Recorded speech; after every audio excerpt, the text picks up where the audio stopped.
Hello everyone, welcome to another video and I am your friend Bharat Shankar. तो आज हमारे market के लिए अच्छा दिन नहीं था क्योंकि आज हमारा जो मार्केट है वो गिरा है।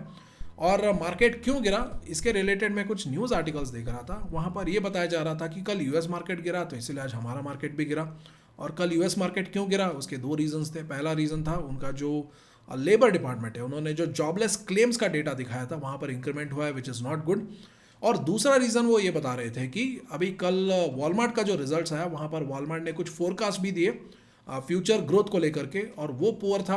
और उसके बेसिस पे एंटिसिपेट किया जा रहा था कि यूएसए में जो कंज्यूमर स्पेंडिंग है वो रिड्यूस हो सकता है, which is also not good. इसकी वजह से कल यूएस मार्केट गिरा और आज हमारा मार्केट गिरा। तो यहाँ पर अगर आप देखेंगे तो I don't agree with this. और मैं एग्री क्यों नहीं करता हूँ, क्योंकि आज हमारा जो मार्केट गिरा है उसके पीछे एक दूसरा रीज़न है।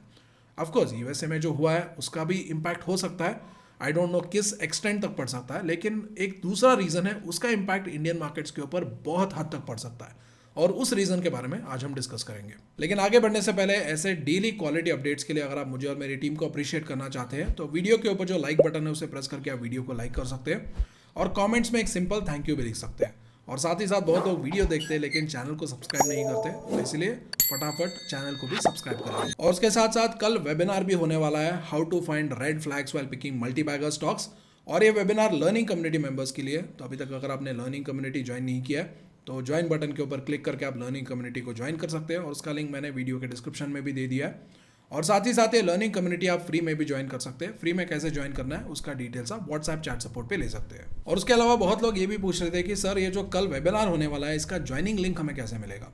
तो ये जो ज्वाइनिंग लिंक है इसको मैं यूट्यूब कम्युनिटी और टेलीग्राम पे पोस्ट कर दूंगा, डोंट वरी अबाउट इट। कल 7 बजे ये वेबिनार होगा और ये जो लिंक मैं पोस्ट करूंगा इसको सिर्फ वही लोग एक्सेस कर पाएंगे जो लर्निंग कम्युनिटी मेंबर्स हैं। तो सबसे पहले अगर आप ये समझना चाहें कि आज हमारा मार्केट क्यों गिरा है, तो आज देखिए हमारा मार्केट जो है वो अराउंड निफ्टी जो है अराउंड 0.51% गिरा है, सेंसेक्स जो है वो अराउंड 0.54% गिरा है। और आज हमारा मार्केट मेनली क्यों गिरा है, क्योंकि दो इंडेक्सेस में क्रैश होने की वजह से आज मार्केट गिरा है। पहला इंडेक्स है ऑटो का। आज अगर आप ऑटो इंडेक्स देखेंगे यानी निफ्टी ऑटो जो ऑटोमोबाइल सेक्टर का इंडेक्स है उसमें आज 2.58% का गिरावट हुआ है। This is reason number 1। And reason number 2 is आज अगर आप हमारा फार्मा सेक्टर देखेंगे तो फार्मा सेक्टर में भी आज अराउंड 1.92% का गिरावट हुआ है। और आज अगर आप देखेंगे निफ्टी हेल्थ केयर जो है और निफ्टी फार्मा जो है, these way the top 3 indexes जिसमें गिरावट हुआ है, जिसमें ऑटो में 2.5%, निफ्टी हेल्थ केयर में 1.93% और निफ्टी फार्मा में अराउंड 1.92% का गिरावट हुआ है। तो ये गिरावट क्यों हुआ है उसको समझने के लिए सबसे पहले आपको थोड़ा सा रिवर्स करना होगा। जहां पर ट्रंप ने ये अनाउंस किया था कि वो यूएसए में जो भी ऑटोमोबाइल्स इंपोर्ट किए जाते हैं और जो भी फार्मास्यूटिकल प्रोडक्ट्स इंपोर्ट किए जाते हैं, सेमीकंडक्टर्स इंपोर्ट किए जाते हैं, उसके ऊपर वो 25% टैरिफ लगाएंगे, ऐसा डिस्कशन किया जा रहा था या ऐसा ट्रंप ने अनाउंसमेंट किया था। और उसके बाद क्या हुआ, उसके बाद मोदी जी और ट्रंप का मीटिंग हुआ। मोदी जी ने बोला कि हम यूएसए से ऑयल खरीदेंगे, हम यूएसए से गैस खरीदेंगे, हम यूएसए को डिफेंस ऑर्डर्स देंगे, ऐसा वहाँ पर अनाउंसमेंट्स हुए। और उसके बाद ये एंटिसिपेट किया जा रहा था कि इसके बदले में यूएस जो है वो हमारे ऊपर जो टैरिफ का जो इम्पैक्ट है उसको कम करेंगे, या हमें वो जो लिस्ट ऑफ कंट्रीज जिनके ऊपर वो टैरिफ्स लगा रहे हैं उस लिस्ट से इंडिया को निकाल देंगे, ऐसा एक्सपेक्ट किया जा रहा था। लेकिन अभी ये जो पूरा सिचुएशन है इसमें एक बहुत बड़ा ट्विस्ट आ जाता है, और वो ट्विस्ट तब आता है जब यूएस का जो प्रेसिडेंट है डोनाल्ड ट्रंप वो फॉक्स न्यूज़ के इंटरव्यू में कुछ कमेंट करते हैं। और एक कमेंट ये होता है कि जब उनसे पूछा जाता है कि रिसेंटली आप और मोदी जी के बीच में जो मीटिंग हुआ था उसका आउटकम क्या था, तो उसके ऊपर वो बोलते हैं कि whatever you charge I am going to charge. यानी जो इंडिया हमारे ऊपर टैरिफ चार्ज करेगा वही टैरिफ हम इंडिया के ऊपर भी चार्ज करेंगे, ऐसा डोनाल्ड ट्रंप स्टेटमेंट दे देते हैं। क्योंकि अभी रिसेंटली जो मोदी जी के साथ ट्रंप का मीटिंग हुआ था उसके बाद ये एक्सपेक्ट किया जा रहा था कि अभी ट्रंप जो है वो इंडिया को कुछ कंसेशन देंगे जिसकी मदद से इंडिया जो है वो ये जो रेसिप्रोकल टैक्स है इससे बच सकता है, ऐसा एंटिसिपेट किया जा रहा था। और पूरा मार्केट भी एंटिसिपेट किया जा रहा था, जिसकी वजह से बीच में जो फार्मा का सेक्टर है, ऑटो का सेक्टर है, वहाँ पर बीच में थोड़ा सा इन्वेस्टर्स रिलैक्स भी हो गए थे। लेकिन कल के इंटरव्यू में देखिए क्या होता है, यहाँ पर मैं आपको एग्जैक्टली पढ़ के सुनाता हूँ। During the television interview with Fox News, Trump described his recent conversation with prime minister Narendra Modi and said, here's what we are going to do, reciprocal, whatever you charge I am going to charge. He means prime minister Modi इसके बदले में respond करते हैं कि no no no I don't like that, no no whatever you charge I am going to charge, I am doing this with every country, ऐसा फिर से Donald Trump reply करते हैं। दैट मीन्स डोनाल्ड ट्रंप ये बता रहे हैं कि उन्होंने जो कॉन्वर्जेशन मोदी जी के साथ किया था वहाँ पर भी उन्होंने यही कन्वे किया था कि आप जो हमारे ऊपर चार्ज करेंगे, हम भी एग्जैक्टली वही आपके ऊपर भी टैक्स चार्ज करेंगे, ऐसा डोनाल्ड ट्रंप ने अभी क्लियरली फॉक्स न्यूज़ में बता दिया है। और इसी रीज़न की वजह से आज हमारे इंडेक्स के जो बिगेस्ट लूजर्स है, auto sector, health care sector और फार्मा सेक्टर, उनमें बड़े गिरावट होने की वजह से हमारे पूरे इंडेक्स में भी आज क्या हुआ, गिरावट हो गया। लेकिन अभी अगर आप स्पेसिफिकली ये जो ऑटो सेक्टर के ऊपर रेसिप्रोकल टैक्स 25% टैक्स के बारे में डिस्कशन किया जा रहा है, और अगर ये इंडिया और यूएसए के बीच में सच में मैनिफेस्ट होता है, तो इसका पता है आपको बिगेस्ट बेनिफैक्टर कौन होगा? इसका बिगेस्ट बेनिफैक्टर होगा टेस्ला। क्योंकि राइट नाउ टेस्ला जो है वो इंडियन मार्केट में आने के लिए बहुत सालों से कोशिश कर रहा है, और इंडियन गवर्नमेंट टेस्ला के जो इंपोर्ट ड्यूटी है उसको कट करने से इसलिए मना कर रहा है क्योंकि अगर टेस्ला जो है अगर वो सस्ते दाम पे कार्स को इंडियन मार्केट में लेके आएगा तो इंडिया में जो ईवी प्लेयर्स हैं उनके ऊपर ये बहुत डेवस्टेटिंग इम्पैक्ट कर सकता है। तो इसकी वजह से जो हमारा गवर्नमेंट है वो सालों से टेस्ला को इंपोर्ट करने के ऊपर रिस्ट्रिक्शंस लगा रहा है। वो खुद ये बता रहा है कि आप इंडिया में आओ, प्लांट लगाओ, मैन्युफैक्चर करो, कोई प्रॉब्लम नहीं है, लेकिन अगर आप इंपोर्ट करोगे तब हमें प्रॉब्लम है। तो मे भी हो सकता है इसी को टैकल करने के लिए हो सकता है ये इलॉन मस्क का कोई प्लान हो। लेकिन बोल तो ट्रंप रहे, लेकिन वर्ड्स जो है वो इलॉन मस्क का भी हो सकता है, क्योंकि अभी ये जो डोनाल्ड ट्रंप प्रेशर डाल रहे हैं रेसिप्रोकल टैक्स का, अगर मान लो कल इंडिया इसको मान लेता है और यूएस का जो ऑटो इंपोर्ट है उसके ऊपर अगर टैक्स रिड्यूस कर देता है, तो इसका बिगेस्ट बेनिफैक्टर इलॉन मस्क और उनका जो कंपनी है टेस्ला वो होगा।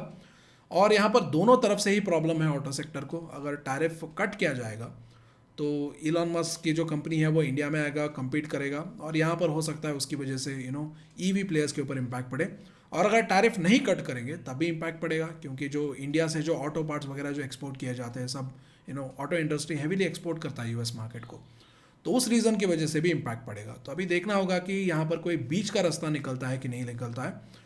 और अप्रैल 2 को जो डोनाल्ड ट्रंप अनाउंसमेंट करने वाले हैं वहाँ पर डोनाल्ड ट्रंप सच में इंडिया का नाम उस रेसिप्रोकल टैक्स के जो लिस्ट ऑफ कंट्रीज है वहाँ पर इंक्लूड करेंगे नहीं करेंगे, that will have to wait and watch. और उसके साथ साथ we should also understand that Trump जो है वो बहुत एग्रेसिव स्टेटमेंट्स देने के लिए जाने जाते हैं, और वो स्टेटमेंट्स आपको पता है कुछ सच भी होते हैं, कुछ झूठ भी होते हैं, मन में जो आता है वो बोल देते हैं उस टाइम और बाद में मुखर जाते हैं, राइट। तो आपने देखा होगा, इलेक्शन कैंपेन में भी देखा होगा, इंटरव्यूज़ में भी देखा होगा, और रिसेंटली आपने देखा होगा एक इंटरव्यू में ट्रंप ने एक बहुत बड़ा स्टेटमेंट दे दिया कि वर्ल्ड वॉर 3 जो है वो बहुत नज़दीक है। अगर बाइडन प्रेसिडेंट रहते तो 1 साल के अंदर वर्ल्ड वॉर 3 शुरू हो जाता। और वो ये भी बोलते हैं कि उसमें अटेंशन ग्रैब करने के बाद वो ये बोलते हैं कि मेरे एडमिनिस्ट्रेशन के अंडर ऐसा नहीं होगा, अगर वर्ल्ड वॉर 3 भी होगा तो हम वहाँ पर पार्टिसिपेट नहीं करेंगे, हम इसको कूल डाउन करने की कोशिश करेंगे। तो ऐसा वो बिजार स्टेटमेंट्स दे के अटेंशन ग्रैब करते हैं और बाद में उन्हें जो बोलना होता है वो अटेंशन लेने के बाद वो बोल देते हैं, राइट। तो मे बी यहाँ पर अभी ये जो रिसेंट मीटिंग हुआ है फॉक्स न्यूज़ के साथ, इंटरव्यू हुआ है, वहाँ पर उन्होंने जो इंडिया के साथ जो ट्रेड डील को लेकर के जो स्टेटमेंट्स वगैरह किए हैं, मे भी हो सकता है वो इसी पार्ट का हिस्सा हो। Because right now we have to understand that the whole world is watching, यानी पूरी दुनिया वॉच कर रहा है कि ट्रंप जो है वो अपने टैरिफ पॉलिसीज़ को किस तरीके से प्रोग्रेस करते हैं। एंड अभी इंडिया अगर आप देखेंगे तो दुनिया का one of the biggest economy है, और अभी जो मीटिंग हुआ है वहाँ पर उसका जो आउटकम आएगा उसके बेसिस पे क्या करना है या क्या कर सकते हैं वो बाकी कंट्रीज़ के लिए भी एक हिंट है, राइट। और अभी फॉक्स न्यूज़ पे इन्होंने जो स्टेटमेंट दिया है, trade deal between India and USA, जो भी डिस्कशन उनके बीच में और मोदी जी के बीच में हुआ है, that statement right it has grabbed attention. और उस अटेंशन के जरिए अभी ट्रंप में भी ये कन्वे करना चाहते हैं to the rest of the world that कि देखो इंडिया जो है, जो कि one of the biggest economies in the world है, या top 5 economies in the world है, वो हमसे आके ये बोल रहा है कि हम आपको $multi-billion वेपन्स का ऑर्डर्स देंगे या डिफेंस इक्विपमेंट्स का ऑर्डर देंगे, हम आपसे ऑयल खरीदेंगे, गैस खरीदेंगे, जिसके बेसिस पे you will be the leading oil and gas supplier. ऐसे बड़े बड़े डील्स देने के बाद भी देखो हम उसके ऊपर रेसिप्रोकल टैक्स को रिलैक्स नहीं कर रहे या उसको रिवर्स नहीं कर रहे। तो ये इनडायरेक्टली बाकी छोटे नेशंस के लिए और बाकी डेवलप्ड नेशंस के लिए वार्निंग है कि आप हमारी बात मान लो, अगर आप नहीं मानोगे तो रेसिप्रोकल टैक्स तो हम पक्का लगाएंगे, और अगर आप हमारे बात मानोगे तो मे भी हो सकता है वहाँ पर हम आपके साथ कोऑपरेट करें। तो ये नेगोशिएशन टैक्टिक है, क्या सच में यूएस जो है रेसिप्रोकल टैक्स और ये जो 25% का टैक्स है फार्मा ऑटो के ऊपर वो लगाएगा नहीं लगाएगा, क्या इनडायरेक्टली यहाँ पर इलॉन मस्क के फ़ायदे के बारे में बात किया जा रहा है या नेगोशिएट किया जा रहा है, उसके बारे में हमें अप्रैल 2 को पता चल जाएगा जब डोनाल्ड ट्रंप इसका एक डिटेल्ड अनाउंसमेंट करेंगे। तो उसके बाद अभी अगर हम मार्केट के बारे में भी 2 मिनट बात करेंगे तो यहाँ पर देखिए ये जो रेड कलर का लाइन है, this is the closing price of Nifty last Friday इसी प्राइस लेवल पे निफ्टी जो है वो क्लोज हुआ था। तो अभी यहाँ पर देखिए इस हफ्ते जो प्राइस है मोस्ट ऑफ द टाइम्स ये प्राइस इसी के नीचे है, and this why this is critical because this is very close to the support zone. और अगर कोई प्राइस सपोर्ट जोन के बार बार बहुत नज़दीक ही ट्रेड करता है, वहीं पर अगर बार बार रुकता है, तो over the period of time वो सपोर्ट क्या बोलते हैं कि वीक पड़ जाता है। और अगर सपोर्ट वीक पड़ता है, सपोर्ट जोन अगर वीक पड़ता है, तो यहाँ से प्राइस नीचे भी जा सकता है। That is also a risk. तो इसीलिए नेक्स्ट वीक जो है that will be very very critical. Market ये जो सपोर्ट जोन है इसके ऊपर, और ये जो लास्ट फ्राइडे का जो क्लोजिंग है इसके ऊपर अगर जाता है, थोड़ा कंसोलिडेट करता है या थोड़ा रिकवर करता है, देन इट इज़ गुड। अगर ये इस सपोर्ट जोन के नीचे भी चला जाता है, तो देन रिस्क जो है हमारे मार्केट के ऊपर और भी ज़्यादा बढ़ सकते हैं। एंड ऑब्वियसली अभी अगर आप देखेंगे तो अनसर्टेनिटीज़ ऑलरेडी बहुत ज़्यादा हाई है, और टेक्निकल्स के बेसिस पे भी अगर बायर्स वगैरह कमज़ोर पड़ते हैं, तो this can increase more selling pressure in the market. And also mid cap और स्मॉल कैप के बारे में तो मैंने आपको पहले डिस्कस करके बताया हुआ है कि तो स्मॉल कैप इंडेक्स है किस तरीके से गिर रहा है। लास्ट टाइम भी मैंने एक्सप्लेन किया था, देखिए इस एक्सप्लेनेशन को मैंने रब भी नहीं किया है। तो ये देखिए ऐसे बाउंस होके अभी मार्केट गिर रहा है, तो यहाँ पर हो सकता है स्मॉल कैप में थोड़ा सा रिकवरी हो, जैसे कि कल और परसों के बाजार में हुआ था, और उसके बाद फिर से यहाँ से गिरावट हो, उसके भी चांसेस है। And for that reason wait for a proper recovery. और रिकवरी से पहले ना don't try to think about कि हाँ अभी स्मॉल कैप सस्ता हो गया है, मिड कैप सस्ता हो गया है, यहाँ पर एंटर करना चाहिए, इसके बारे में मत सोचिए। रिकवरी के लिए थोड़ा सा टाइम दीजिए। Market will give you plenty of time to think about it and enter the market. ऐसा नहीं है कि आज मिस हो गया तो मार्केट फिर से आपको इस दाम पे मिलेगा ही नहीं, ऐसा नहीं होता है। अगर थोड़ा भी बहुत प्राइस बढ़ गया तो इट इज़ गुड, कन्फर्मेशन के बाद ही आप एंटर करोगे तो इट इज़ गुड। अगर प्राइस बढ़ने से पहले ही जल्दबाजी में आप एंटर करोगे और बाद में मार्केट नीचे जा रहा है और भी सस्ते दाम पे खरीदने का मौका अगर आप मिस करोगे, तो दैट यू वुड रिग्रेट। तो इसीलिए ना इसके बारे में थोड़ा सा केयरफुल रहिए। और उसके अलावा हमारे इकोनॉमी के लिए एक और बुरी खबर ये भी है कि मूडीज़ का जो एनालिटिक्स है वो ये एंटिसिपेट कर रहा है कि इंडिया का जो जीडीपी ग्रोथ है वो 2025 में अराउंड 6.4% हो सकता है, यानी जो आरबीआई ने प्रेडिक्ट किया था उसके कंपैरिजन में स्लोअर रेट पे ग्रो हो सकता है। And that is not good for the economy, क्योंकि अब हम सब वेट कर रहे हैं कि कब जीडीपी रिकवर करेगा, कब जीडीपी में इजाफा होगा और कब मार्केट बढ़ेगा। तो with that point of view I think this is not a good news. But having said that ये अभी एंटिसिपेशन ही है, बट एक्चुअल में क्या होगा that will have to wait and watch. And of course यहाँ पर कुछ लोग ये बोलेंगे कि सर अभी क्या इतने नेगेटिव न्यूज़ आ रहे हैं तो बेच बाच के क्या निकल जाना चाहिए, तो बिल्कुल भी नहीं, ऐसा नहीं करना चाहिए। देखिए इकोनॉमिक डाउन साइकिल्स जो होते हैं, जब ऐसे बुरी खबर आते हैं, जब लगता है ना कि एक छोटा सा बुरा खबर भी एक्स्ट्रा लार्ज बुरी खबर लगता है, तो it is actually good for long term investors. क्योंकि अगर सस्ते दाम पे अगर माल मिलता है डाउन साइकिल में, तो खरीदो, आराम से बैठो और अप साइकिल में आराम से एंजॉय करो, राइट। तो हमेशा यही करते हैं ना बड़े इन्वेस्टर्स, डाउन साइकिल में जब बुरी खबर आते हैं, इकोनॉमी गिर रहा है, जीडीपी गिर रहा है, ये हो रहा है, वो हो रहा है, उस टाइम उसकी वजह से स्टॉक मार्केट भी गिर रहा है, तो उस फेज़ में एक्यूमुलेट करते हैं। और जब फिर से थोड़ा थोड़ा रिकवरी होगा तो बाद में ऐसा लगेगा कि क्या कुछ बुरा खबर ही नहीं है क्या, सिर्फ इकोनॉमी में अच्छी खबर ही आ रही है क्या, जीडीपी ग्रोथ हो रहा है, क्वार्टरली रिजल्ट्स अच्छे आ रहे हैं, जैसे कि कुछ टाइम पहले हो रहा था, राइट। जब ऐसा अप साइकिल आएगा तो उस टाइम प्राइस भी बढ़ेगा, and that time those are the investors will gain who have the patience and persistence to take control of their finances, to take control of their emotions। और जो market में जो deeper level पे जो corrections होते हैं, ऐसे time पे जो बाई करते हैं, वही इन्वेस्टर्स अप साइकिल में पैसे भी बनाते हैं। और उसके अलावा मेंटरशिप प्रोग्राम के रिलेटेड एक अपडेट है। तो कल मैंने बोला था ना कि मेंटरशिप प्रोग्राम में कुछ स्लॉट्स है, if somebody want to register. तो वो रजिस्ट्रेशन के बाद बहुत लोग चैट सपोर्ट पे फिर से पूछ रहे थे कि रजिस्ट्रेशन लिंक काम नहीं कर रहा है, एंड वो लिंक इसीलिए काम नहीं कर रहा है क्योंकि रजिस्ट्रेशंस कल फिल हो गए, और उसके बाद वी स्टॉप टेकिंग रजिस्ट्रेशंस। और फिर से जब हम रजिस्ट्रेशंस लेना शुरू करेंगे तो I will keep you guys updated. तो चलिए इसके बाद आपके कुछ कमेंट्स पढ़ लेते हैं। तो पहला कमेंट लिखा है राजशेखर शर्मा 143। वो बोलते हैं सर डॉक्टर रेड्डीज़ का शेयर प्राइस और औरबिंदो फार्मा का शेयर प्राइस इतना तेज़ी से क्यों गिर रहा है, और एक हफ्ते से तो इसमें ब्लड बाथ हो रहा है, ऐसा क्यों हो रहा है। तो first of all please understand, ये इसलिए हो रहा है क्योंकि ट्रंप ने 25% टैरिफ लगाने का धमकी दिया है ऑटोमोबाइल्स के ऊपर, फार्मास्यूटिकल्स के ऊपर और सेमीकंडक्टर्स के ऊपर। तो इसका इम्पैक्ट अभी इंडियन फार्मास्यूटिकल कंपनीज़ के ऊपर भी पड़ रहा है। एंड ऑफ कोर्स यहाँ पर आप पूछ सकते हैं कि अभी ट्रंप ने धमकी तो दिया है, अभी तक कोई सॉलिड अनाउंसमेंट साइन करके उन्होंने कोई अनाउंसमेंट तो नहीं किया है ना। हाँ ये ज़रूर है, but you have to understand that अगर कोई इंडस्ट्री या अगर कोई किसी के ऊपर हैवीली डिपेंडेंट रहता है तो धमकी देने पे भी वो बहुत ज़्यादा डर जाता है। और अभी इंडियन फार्मास्यूटिकल कंपनीज जो है उनका हालत कुछ ऐसा ही है, क्योंकि यूएसए में जो भी जेनरिक मेडिसिन इंपोर्ट किया जाता है उसमें से 47% ऑफ द मेडिसिन जो है वो इंडिया से आता है। और अगर इतना हैवीली डिपेंडेंट है तो ऑब्वियसली यहाँ पर थोड़ा तो डर लगेगा ही। एंड ऑल्सो अगर आप स्पेसिफिकली अगर आप डॉक्टर रेड्डीज़ की बात करें तो डॉक्टर रेड्डीज़ का जो ग्लोबल जेनरिक सेगमेंट से जो रेवेन्यू आता है वो अराउंड 83% है, यानी जेनरिक मेडिसिन से इसको 83% रेवेन्यू आता है। एंड यूएसए जो है वो 47% जेनरिक मेडिसिन इंडिया से इंपोर्ट करता है। तो doctor Reddy's is also one of the big players there. And also USA से जो डॉक्टर रेड्डीज़ को रेवेन्यू आता है वो अराउंड 37% के आसपास है। So it's a big big revenue. और उसके अलावा अगर आप औरोबिंदो फार्मा का भी देखेंगे तो Aurobindo pharma exports to around 150 plus countries across the world, और इसका जो 90% ऑफ द रेवेन्यू है वो इंटरनेशनल ऑपरेशन से ही आता है, और यूएस इसका one of the biggest market है। तो ऐसे टाइम पे ये दोनों कंपनीज अगर यूएस मार्केट के ऊपर इतना हैवीली डिपेंडेंट है तो ऑब्वियसली अगर धमकी भी दिया जाता है तो इन्वेस्टर्स को डर ज़रूर लगता है कि अगर कुछ ये धमकी अगर सच में मैनिफेस्ट हो गया तो क्या होगा। So that is what these stocks are following right now.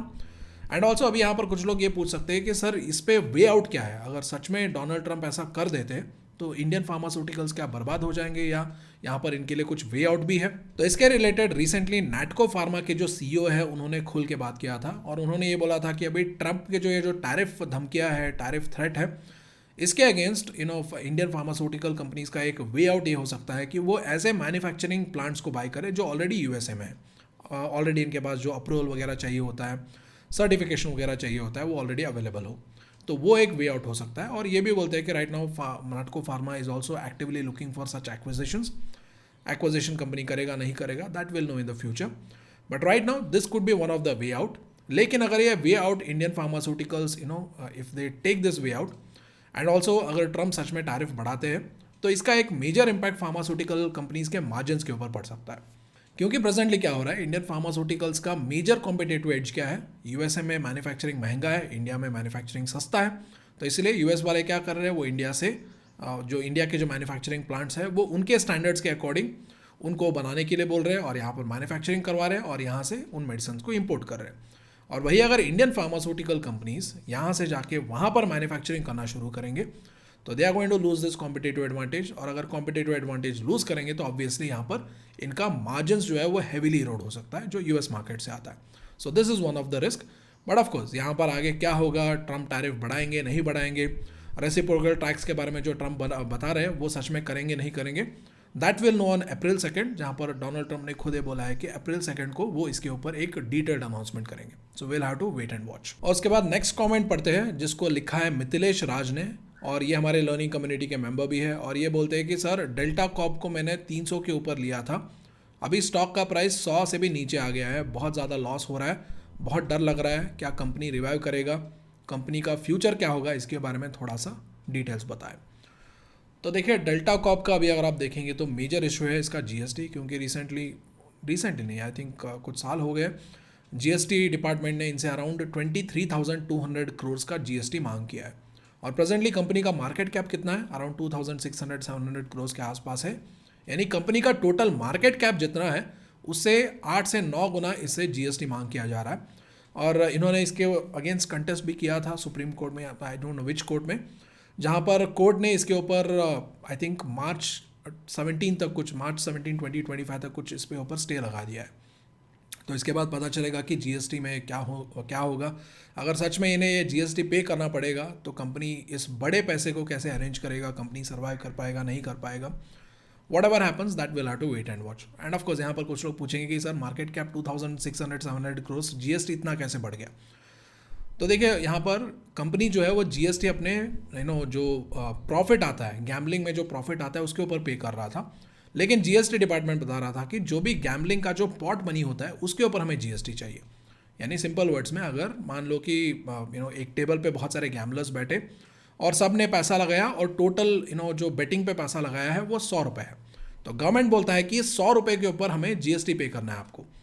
लेकिन जो कंपनी ने क्या किया, 100 रुपये में मान लो अगर बेटिंग खत्म होने के बाद कंपनी को अगर 10 रुपये मिले तो 10 रुपये के ऊपर वो जीएसटी पे कर रहे थे। दिस वाज द कॉन्फ्लिक्ट, और इसी कॉन्फ्लिक्ट अभी कैसे रिजॉल्व होगा, कोर्ट में होगा भी नहीं होगा, अभी वोडाफोन आइडिया के केस की तरह होगा, ये हमें अभी देखना होगा।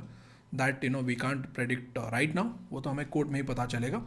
बट हैविंग सेड दैट, इसमें एक इंटरेस्टिंग चीज़ मैंने ये नोटिस किया है कि right now if you see delta corp के जो भी शेयर होल्डर्स है, अगर शेयर होल्डिंग पैटर्न इसका अगर आप देखेंगे तो कुछ टाइम पहले इसमें I think I think around March 2023 तक इसमें पब्लिक होल्डिंग अराउंड 46% था, डी का होल्डिंग 14.5% था, एफ का होल्डिंग 5.35% था।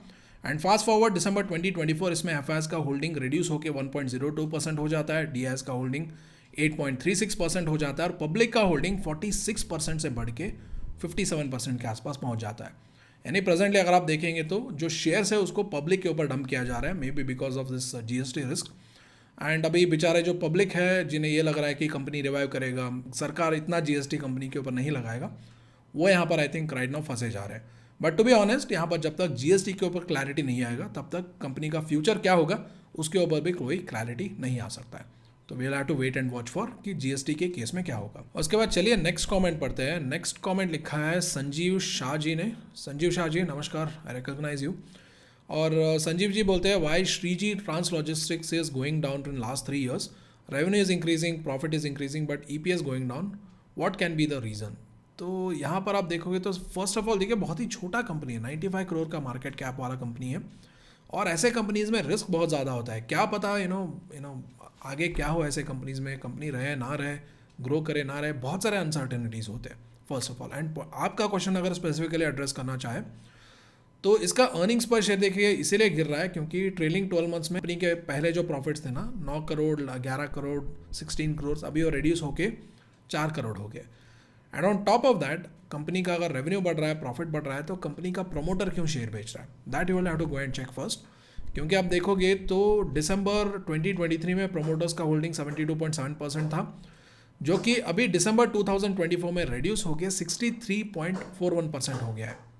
और यहाँ पर ये जो शेयर्स प्रमोटर्स ने बेचा है उसको पब्लिक के ऊपर डंप किया गया है, जहाँ पर पब्लिक का होल्डिंग 26.59% से अभी बढ़ के 36.58% हो गया है। पहले तो इतना छोटा कंपनी 95 करोड़ मार्केट कैप वाला कंपनी है और उसमें ही प्रमोटर्स अगर 10% का स्टेक अगर पब्लिक के ऊपर ऑफलोड कर रहे हैं तो उसका रीजन क्या हो सकता है, that you will have to go and find it out. और उसके बाद नेक्स्ट कॉमेंट पढ़ते हैं जिसको लिखा है एट अमित पटनायक 4239। वो बोलते हैं Swiggy Swiggy Swiggy analysis please Bharat भाई। तो स्विगी देखिए, स्विगी जोमेटो ये दोनों साथ में चलने वाले कंपनीज है और जब स्विगी का आईपीओ आया था तो उसका जो मेन वैल्यूएशन ड्राइवर था वो जोमेटो ही था, क्योंकि जोमेटो के कंपैरिजन में ही उसको वैल्यू किया जा रहा था because both are rivals, both are in same line of business. जो स्विगी करता है वो जोमेटो करता है, जो जोमेटो करता है वो स्विगी करता है। और उस टाइम क्या हो रहा था, जोमेटो के प्रॉस्पेक्ट्स बहुत ब्राइट नज़र आ रहे थे, जोमेटो प्रॉफिटेबल हो गया था, प्रॉफिट ग्रोथ होने के चांसेस भी बहुत सारा बताया जा रहा था। तो इसकी वजह से क्या हो रहा था, स्विगी के प्रॉस्पेक्ट्स भी बढ़ रहे थे। बट अचानक सा क्या हो गया, आई थिंक लास्ट क्वार्टर में जोमेटो ने ये बताया कि मतलब जोमेटो का प्रॉफिट्स अचानक से कम हो गए और जोमेटो ने ये बताया कि इनका जो ब्लिंकिट वाला जो बिजनेस है वो मे भी हो सकता है 1 साल तक प्रॉफिटेबल ना हो because of a lot of challenges. तो इसकी वजह से क्या हो गया, जो जोमेटो का प्रॉस्पेक्ट गिरा उसके साथ स्विगी का भी प्रॉस्पेक्ट गिरा। एंड ऑल्सो दीज टू अगर आप देखेंगे तो they are currently at a very high valuation और इन्वेस्टर्स इस एंटिसिपेशन में इन कंपनीज में इन्वेस्ट कर रहे हैं कि आगे चल के ये कभी अच्छे प्रॉफिट्स कमाएंगे, अच्छा रिटर्न्स देंगे। But right now the investing is entirely on the hope that company आगे चल के अच्छे प्रॉफिट्स कमाएंगे। और जब भी अगर ऐसा न्यूज़ आता है कि इन कंपनीज का प्रॉफिटेबिलिटी हैम्पर हो सकता है तो ऐसे टाइम पे ना इनके जो प्रॉस्पेक्ट्स है एज अ स्टॉक वो प्रॉस्पेक्ट्स भी उसके साथ ही गिरेंगे या बढ़ेंगे। तो that you have to keep in mind. और उसके साथ साथ आईपीओ के रिलेटेड मैं बहुत बार बताता हूँ कि जब भी आईपीओ आता है, अगर आप एक लॉन्ग टर्म इन्वेस्टर है तो थोड़ा वेट करना वहाँ पर ज़्यादा थॉटफुल होगा।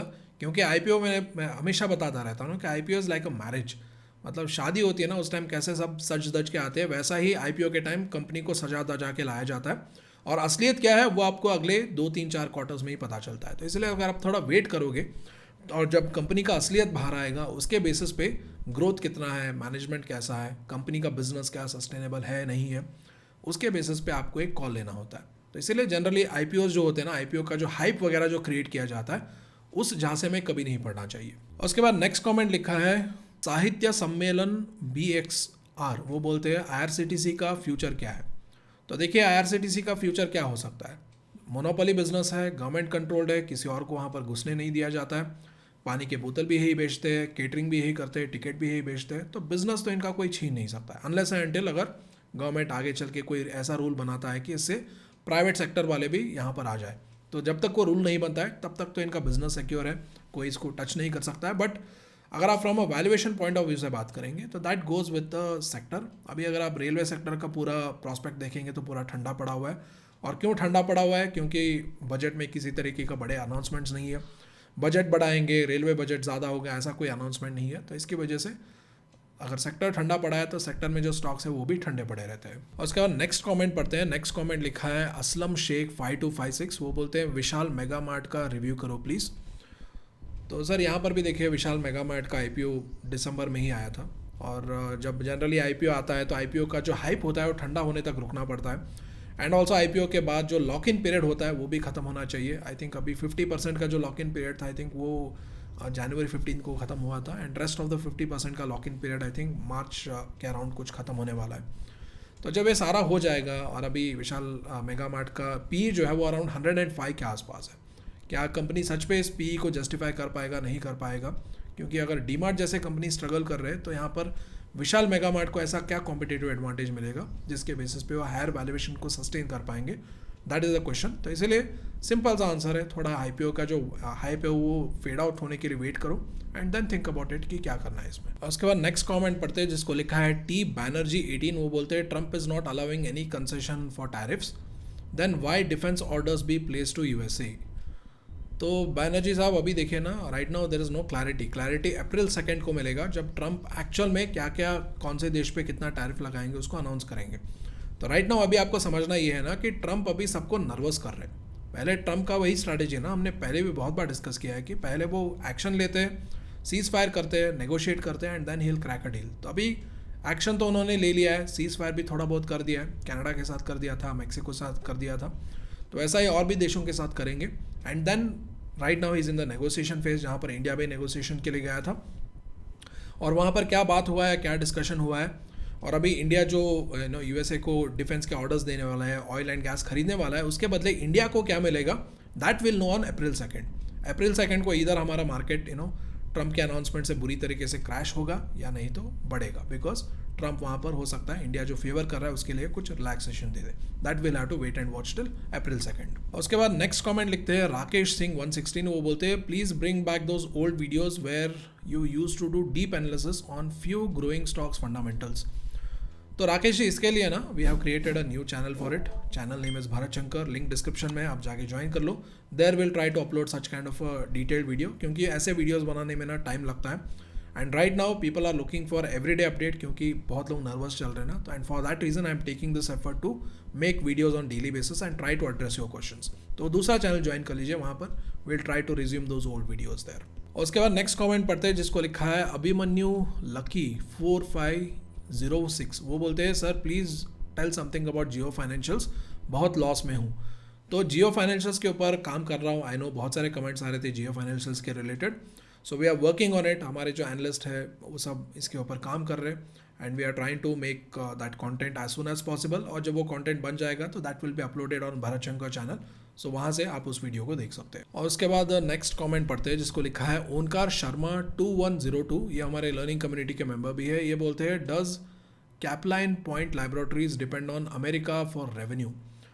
तो यहाँ पर देखिए कैपलाइन का अगर आप डिटेल्स देखेंगे तो इसका डिटेल्स जहाँ तक मुझे दिख रहा है, ये कंपनी जो है मोस्टली एमर्जिंग मार्केट्स में काम करता है, और ये स्पेसिफिकली यूएसए में भी बढ़ता है, बट यूएसए से बहुत ज़्यादा रेवेन्यू इसका जो है ना वो लैटिन अमेरिका से आता है। लैटिन अमेरिका से यहाँ से आई थिंक इसको अराउंड 82% ऑफ द रेवेन्यू आता है, रेस्ट ऑफ द वर्ल्ड से 18% ऑफ द रेवेन्यू आता है।